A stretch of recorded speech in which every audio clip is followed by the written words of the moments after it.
Onsuz da insanlarda inanc var da. Bəli. Amma deyirlər, bax, buradan buraya qədərdir. Bundan o tərəfə ilə sənin işin olmasın. Məsələn, lap elə fərzəgən də Füzuliyə gələk. Deyir ki, əndişə-i zat qılmaq olmaz. Bilmək bu yetər ki, bilmək olmaz. Əgər sən Allahın atributlarını gedib təhlil eləmək istəsən, Allahın necə bir məfhum olduğunu dərk eləmək istəsən, çaşarsan. Bilmək bu yetər ki, bilmək olmaz. Çox dərinə getmə, başqa hava gələr. Bu da yasaqdır. Yəni, burayacaq öyrənə bilərsən, bundan sonra yox. Nəsiminin işi gücü nə idi? Ruhla bağlıdır. Hələ təxəllüsü də Nəsimiddir. Nəsimi Şirvaniddir, hə? Seyid Əli, Seyid Məhəmmədoğlu, hə? Nəsimi Şirvani. Adı Əlidir də kişinin də. Atasının adı Məhəmməddir. Dərk olunacaq, çox çətin, müasir insanın dərk eləyə biləcəyi və qəbul eləyə biləcəyi çox az fakt var ki, burada insan onu necə dərk eləsin? Necə dərk eləsin ki, bu ruhunu bədəndən çıxartdı filan? Haqq mənəm, haqq məndədir, haqq söylərəm. Bulmuşam həqqi, ənəl haqq söylərəm. Haqq məndədir deməyi, belə deyim də, onun tanrı olmağını şey deyirdi. Qətiyyən. Allah Teala öz ruhundan üfürdü insana da. İnsanın ruhu əslində Allaha məxsusdur da. Bulmuşam həqqi, həqiqəti tapmışam. Bulmuşam həqqi, ənəl haqq söylərəm. Yəni, mən deyirəm ki, haqlıyam, ənəl haqq, mən haqlıyam deməkdir. Mən haqqam deməkdir.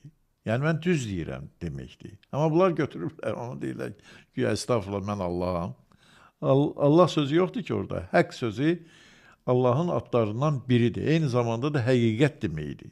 Yəni, mən bilmişəm ki, Allah Teala mənə ruhundan üfürübsə, Allahın qüdrətinin hansı bir faizi məndə var da. Mən indi hələ yaşamalıyam ki, bu ruhu təmiz saxlayayım. Allahın huzuruna mənə təmiz verdiyi ruhla çıxım. 18 min aləmi də Allah Teala yaradıb. Bütün qalaktikaları da, bütün ulduzları da, eyni zamanda içində həyat olan, həyat olmayan səyyarələri də, həyat olmayanlarda daha əvvəl həyat olub, sonra sönüb həyat keçib bu birlərə. Günəşə ən yaxın olan Merkuridir də, düzdür, Utarit deyirlər ona. Orada həyat ola bilməz axı. Oranın materialı civədən və helyumdan ibarətdir. İkisi də zəhərli bir şeydir. Orada canlı yaşamaz. Ondan sonra gəlir Venera. Zöhrə deyirik biz ona. Zöhrə bir balaca aralıdır. Orada da temperatur istidir.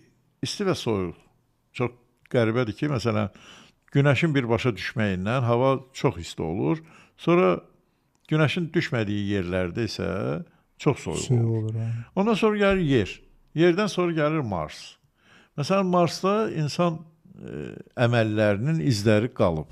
Məsələn, böyük sfinkslərin heykəllərinin yeri qalıb. Sonra insan ayağının izinin yeri qalıb. Hətta orada bir xüsusi sistem var ki, qapalı bir sistemdir. Belə deyirlər ki, bunun içində insanlar işləyirlər indi də. Suların əlamətləri var. Məsələn, su çəkiləndən sonra hansı şəkilə düşürsə, hansı təbiət şəkilinə düşürsə, həmin şəkillər Marsda var. Rəsmi məlumatdır? Rəsmi məlumatdır, bəli. NASA məlumatları mən sizə deyirəm, rəsmi. Bax, indinin özündə, məsələn, yuxarıda bir də aşağıda da, şimalda bir də cənub qütblərdə buzlar var. Allah Teala suyu sakit saxlayıb. İnsanlar özlərini pis aparanda, o sular əriyəcək, bütün yer kürəsi suyun altında qalacaq, məhv olacaq. Heç nəylə də oradan çıxmaq mümkün deyil. İnsanlar düz yaşamalıdırlar da. Yox, mənim atom silahım var, sənin xox gəlirəm, elə şey olar.